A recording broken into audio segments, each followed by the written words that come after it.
As the holidays roll around, a lot of people are thinking about traveling, maybe for the first time in a long time. COVID restrictions on travel are lifting and changing. The landscape is changing on a monthly, weekly, sometimes daily basis, and it can become really overwhelming. The U.S. reopened its airports to non-essential international travelers after more than a year-long ban with a vaccine or a test. Other destinations have other rules. It's very confusing. You have to have negative COVID tests. You have to have vaccination cards with your vaccinations fully completed for a lot of destinations. And in some places, you still have to quarantine. Meanwhile, flights are getting canceled, gas prices are sky high, and the cost of hotels and rental cars keep going up. Does all that make you want to take a long, peaceful cruise? But wait, is that safe? We talk with some experts who tell you how to negotiate all of the uncertainties if you choose to venture out and take a trip. Fox 11 News In Depth starts right now. Hello, everyone. I'm Hal Eisner, and this week we're overlooking Sherman Oaks. You might hear some of the traffic down below on the boulevard. And, you know, you may be like a lot of people out here in the San Fernando Valley that maybe want to get back to traveling, getting on trains and planes and cruise ships, but maybe a little hesitant because of all the COVID restrictions we've dealt with for so long and some of those scary surges. So what do you need to know? What do I need to know? That's what we're talking about today here on Fox 11 News In Depth. And joining us right now is Melanie Lieberman. She is the senior editor with thepointsguy.com. Melanie, so many questions to ask you. So glad you're with us. And let's start off with that very important question of, are people traveling again, or are people still a little hands off? There's a huge surge in demand for travel right now. We're seeing people are really excited to get back out there. Road trips have been really strong throughout the pandemic. But as you said, now that travel is reopening, we're seeing people hit the skies, take cruises, get those rental cars.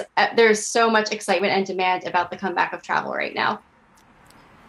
And I think some people are legitimately concerned. I think some people are concerned about getting into a plane because somebody might have something. And, you know, even just a cold travels in that sort of small space of an airplane. What do you tell people about that? People really have to evaluate their personal threshold for risk. That has always been true, but it's definitely top of mind for people right now. So if you're thinking about getting back out there for the first time, we're encouraging travelers to make sure that they're working within their comfort zone. Doesn't matter where you're going or what type of trip you're taking. If you're not comfortable, you're not going to have a good time. And so we want people to keep their health top of mind, make sure that they're really thinking about taking precautions that will help them stay safe, and also precautions that will help make sure that their investment in travel is protected in case they do have to cancel or rebook.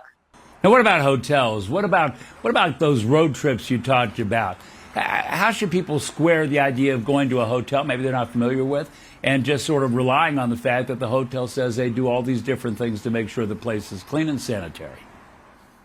Travelers should really be thinking about doing their research ahead of time. I think that's always been true, but never more so. And we really want travelers to think about calling ahead. If you have questions about the kinds of safety precautions your hotel is taking or your car rental company, they can answer those for you. And that can help give people more peace of mind if they're taking those precautions and have all the information. That's going to go a long way to ensure that you feel safe and secure. You know, rental cars. Seems like those prices have gotten pretty high. Your recommendation on how to deal with rental cars, and honestly, I got to tell you, I mean, is it okay to feel comfortable getting into a car that was driven by somebody else? Cleaning precautions have really been taken to the next level, but one of those things that people should be thinking about is if it's going to make you feel better to wipe down and sanitize those interiors before you hit the road, go for it. I think people should really be empowered to take that extra step if it's going to give them more peace of mind. But to your point, the rental car demand is really, really high. There are still car shortages, so much demand for vehicles that we're seeing pretty insane prices on car rentals. So if you're thinking that you want a car rental for your next trip, be sure to book as far ahead as possible, because that is one of those areas where you might show up at your destination and not have a car if you don't plan ahead. Yeah, and you know, it's not just the car rental, it's the gasoline that you put in the car, and the prices just seem to be soaring right now. They are, and that's something travelers need to keep in mind. A lot of times road trips can seem like a really affordable option, and they certainly can be, but we're encouraging travelers to think about getting a credit card that will give them bonus points on gas anything they can do to take some of the pressure off the high costs that we're seeing on gas prices, car rentals. Every element of your road trip is something that you should think about planning for far in advance right now. So being at thepointsguy.com, I know you know a lot about points and how to use points effectively and that sort of thing, but you also know about specials and good deals. So what are the specials and the good deals right now that people might ought to be thinking about?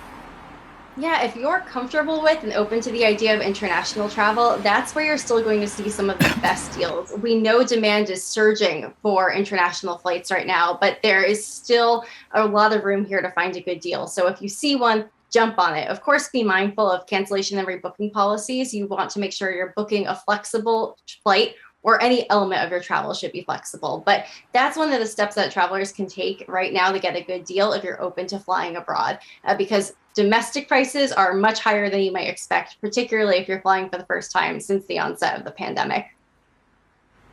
And here we are on the cusp of the holiday season, Thanksgiving, Christmas, Hanukkah, New Year's, all of that coming down the road. Is it too late to be planning a holiday trip? It's never too late to plan a trip, but if you're thinking about getting out there, book something as soon as possible. That's always really important, but never more so since there is still so much supply demand. We're still seeing staffing shortages across the industry. And as that demand comes back online, the travel industry is racing to meet it, but there is limited availability in many aspects of travel right now. So definitely don't wait another minute if you think you want to book a holiday trip. All right, let's talk about something we haven't talked about yet, and that's COVID testing and vaccinations. And what do people know when it comes to traveling about having that vaccination card, or at least a facsimile of it with you, having negative testing? I really would like to hear about that, because I'm not sure if it's consistent throughout the travel industry or if it's kind of like a little bit here, a little bit there, and maybe nothing over here. COVID-19 testing and vaccination requirements are going to vary widely depending on what type of trip you're taking and where you're going. So this goes back to that research element where travelers really need to do their homework before they book a trip. Booking spontaneous travel is not impossible, but it's much harder than ever because in some cases you do need to have a COVID-19 test taken ahead of time. You might need to fill out a passenger locator form, submit your proof of vaccination. Depending on where you're going, these requirements can vary and they can change overnight. So doing your homework, signing up for updates from your airline or your destination, these are all ways to make sure that you have the most up-to-date information. But COVID-19 testing and showing your proof of vaccination is very much part of the travel experience right now, particularly if you're traveling abroad. So here's some good news. Melanie's going to stay with us for another segment, and we're going to talk about cruise ships and other things. Meanwhile, coming up next on Fox 11 News In Depth, we take a look at the resurgence of the cruise industry and how safe are those big boats that you're getting on right now after COVID. We talk about that in just a couple of minutes here on Fox 11 News In Depth. Be right back.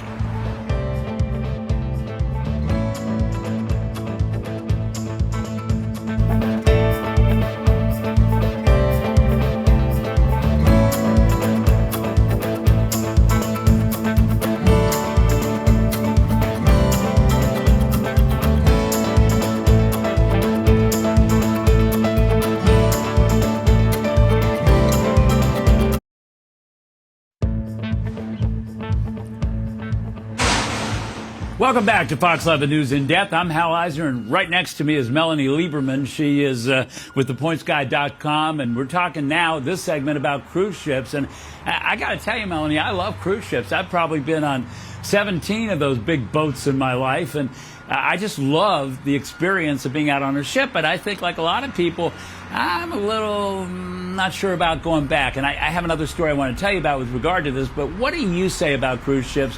What are you finding to be true about how they are with regard to testing, how they are with regard to safety? Well, the big picture is that people who love to cruise like you are really eager to get back on ships. There's been a ton of demand. Really throughout the pandemic, we saw really strong forward booking. So people who are eager to cruise are already getting back out there. And the cruise industry has gone to great lengths to make sure that their sailings are safe, that people feel secure. And they've done that through a combination of vaccine requirements, COVID-19 testing, agreements with ports, extra sanitation, really taking all those measures to make sure that people feel confident that their cruise is going to go off successfully and that they're going to be safe.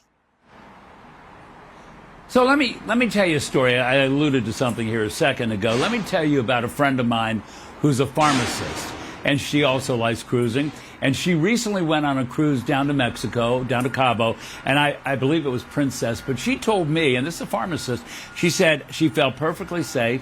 Not only did you have to have a vaccination and proof of it to get on the ship, but also you had to have a negative test before they'd let you on board. Now, again, I'm not sure that I'm right about the cruise line. I think I am. But is that kind of the standard right now, that not only do you have to have a vaccination, but you also have to prove that you're negative before you can get on board?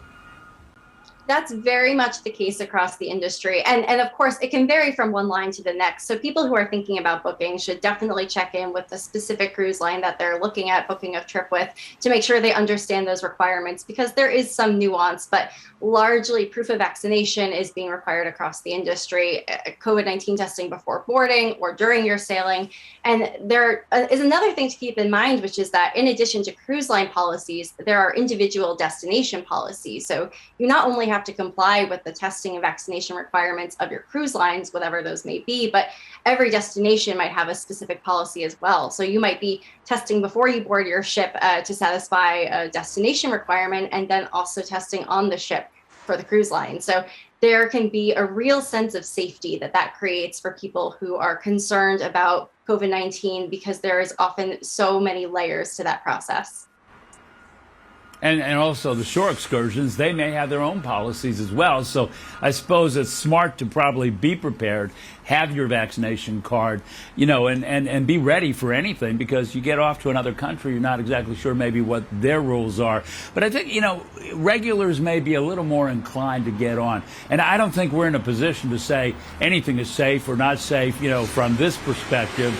But I guess, for those who maybe haven't traveled very much on a cruise ship, or haven't, been even on a cruise ship, what's your advice? I mean, caution is probably always a pretty good thing, because you still have to deal with your own sense of security, your own sense of safety, right? Absolutely. And that goes back to that idea of evaluating your personal threshold for risk, which is so important. I think we've all been doing it every day since the onset of the pandemic. But if you're thinking about booking a cruise, whether you're a longtime cruiser ready to get back out there, or you're considering a sailing for the first time, it's really thinking about, what do I need to do to stay safe? And a great example of this might be mask mandates. Depending on the vaccination requirements and testing requirements, perhaps you don't have to wear your mask in a public area, but you might choose to do so if that gives you an added sense of security. And many of the lines do have mask mandates throughout. So depending on the area of the ship, that's something to keep in mind, that you can also take some control on your own in making sure that you feel safe and comfortable. I have to admit, I've been looking at some cruise websites just because I'm feeling that sort of feeling. And there are a lot of specials out there. I mean, you get $400 shipboard credit, or an upgrade to a different cabin. There's a lot of stuff out there that the cruise industry is doing to try to lure people in, because maybe they know that there's that sense of hesitancy among those who maybe aren't regulars and just ready to jump back on. There are a lot of incentives, and also we are approaching what is historically known as wave season, when cruise lines are, getting people excited about their next itineraries. So entering the beginning of next year could be a great time for deals if you haven't seen something yet that you're interested in. But with all travel deals, we really do encourage people to jump on them when we see them, keeping those flexible cancellation and rebooking policies in mind. But there's a lot of flexibility in the travel industry right now, and it's a great time to hop on a deal if you see something, especially if you're thinking about, again, taking that step and maybe booking your first cruise. We have just a few seconds left. What's the bottom line? What do you want to leave people with as a thought when it comes to booking a cruise and planning a sort of a post-COVID vacation? Yeah, I think the key takeaway here is to really trust your instincts, make sure that you're comfortable with your trip, because if you're not comfortable, you're not going to enjoy it. But the cruise industry has gone to great lengths to make sure that their travelers are safe and that these sailings are secure. And that is something that you can definitely count on. But again, evaluating your personal threshold for risk is something you're going to do no matter what type of trip you're taking or where you're going. Melanie Lieberman with the Points Guy. Some good points there. Thanks so much, Melanie. Good to talk to you. And coming up next on Fox 11 News in Depth, we continue talking about travel. In this case, we're going to be looking as the travel industry gets back up to speed and more people are hopping in cars, trains, and planes and running into more obstacles. How can we negotiate those bumps in the road and get back to the fun of traveling? That's coming up next. Be right back.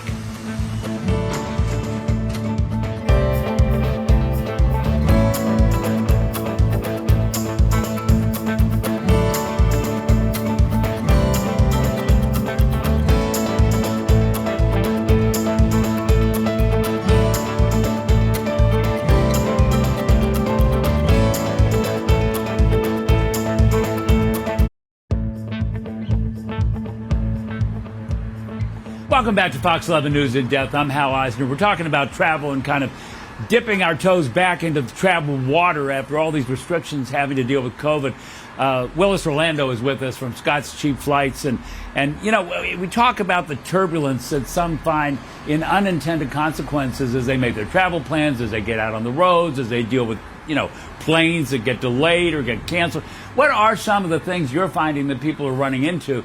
And maybe what are some of the things they can do in order to try to deal with some of those obstacles? Yeah, I think you referenced it exactly. One of the biggest things we're seeing is airline schedules being changed all the time, whether that's last second or weeks or months ahead of time. We're seeing, you know, you book a flight, you're excited about it, you've got that nonstop cross country for $157, you're feeling good. Then you check it out and United added a stop in Chicago along the way, and all of a sudden it doesn't look like such a good deal anymore. Or you get to the airport and you find out your flight was canceled altogether. And these things are happening all the time. The biggest thing we're telling people is, hey, be vigilant, be prepared, and be proactive. Traveling is not what it used to be. What you have to do now is make sure you're checking your flight status frequently, make sure you're ahead of any changes that happen. And know your rights. You know, if you understand, hey, if the airline cancels or significantly changes my trip, I am owed a cash refund. You can use that as leverage to get yourself rebooked onto a better itinerary and make sure you get where you want to go. Smiles abound. You know, I'm not one who generally has purchased travel insurance, maybe on cruise ships, but not for just trips like, you know, from here to Vegas or here to Texas where family is, that kind of thing. I sort of wonder if now that we're seeing some of these sort of bumpy things happening in the industry, if travel insurance is a good idea. You know, a lot of folks are looking at travel insurance right now, and it really depends on what kind of trip you're taking, what your budget looks like, and also what the individual policy says. You know, one thing you need to make sure you keep in mind is that a lot of travel insurance programs built in carve-outs to kind of exempt COVID-related reasons from coverage. So if you are concerned about, you know, getting COVID or restrictions changing wherever you're going, and that's why you want to buy travel insurance, make sure you read that fine print very closely. If you're just worried about a delay or an interruption, first, check your credit card. A lot of credit cards already offer this benefit. You may not know it. They call it trip interruption insurance. So take a look. You may already have that insurance built in. And then second, again, read the fine print. Make sure that COVID-related changes or weather-related changes are covered. And then, yeah, pull the trigger if the price is right. Because if you want that extra insurance to make your trip more enjoyable, go for it. You know, when Melanie Lieberman and I were talking in the prior segment, we talked about COVID testing, COVID negative test when you go on a cruise ship, and being sure that you have your vaccination card to show that you've been immunized. What's your suggestion here? What are you finding in the industry? What happens when you go to the airport and you get on a plane?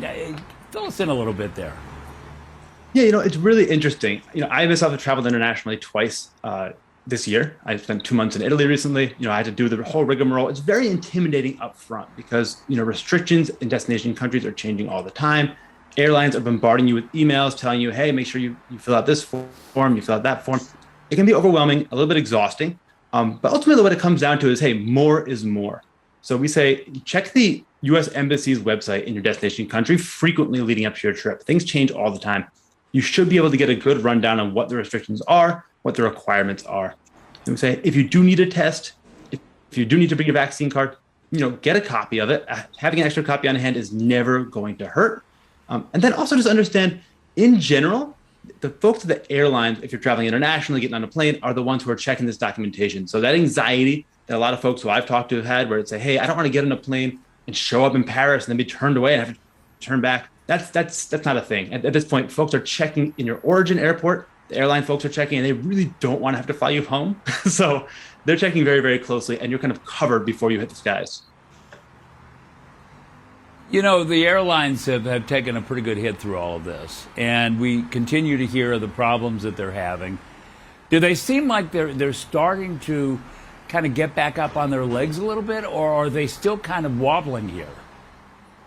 You know, it really varies airline by airline how well the recovery has gone. You know, a lot of airlines, most airlines, laid off hundreds, if not thousands of employees earlier in the pandemic. And their strategies about bringing folks back on board have differed widely. And that's why we've seen these kind of mass cancellation events with airlines like Southwest and American, who filled out their schedules with tons of flights and were not quite ready staffing wise to make it happen. Other airlines, you know, United's done quite a good job, and they've been boasting about the job they've done. The one thing that I think people can take solace of is that with the holidays coming, the surge in demand is much more predictable. The holidays are always a mess in airports. So airlines are prepared. They're working really hard to get ahead of this demand and get folks back on board and avoid these kind of mass cancellation events we've been seeing. Just give me one quick 10-second answer here. What should people do about passports? There's been a backup. It's been a problem for some people.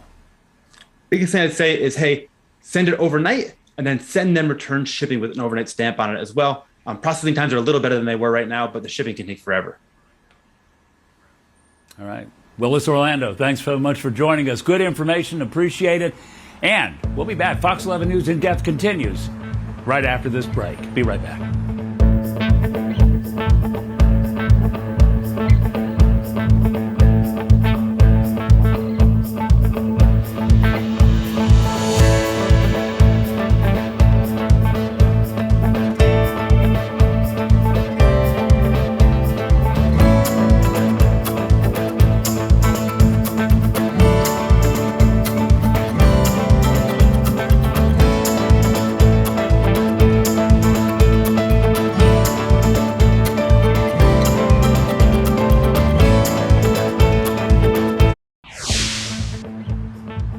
And finally, if you haven't already checked out my podcast, it's called What the Hell, and it's available wherever you subscribe to podcasts, or just go to whatthehellpodcast.com. That's it for this week's Fox 11 News in Depth. Thanks so much for joining us.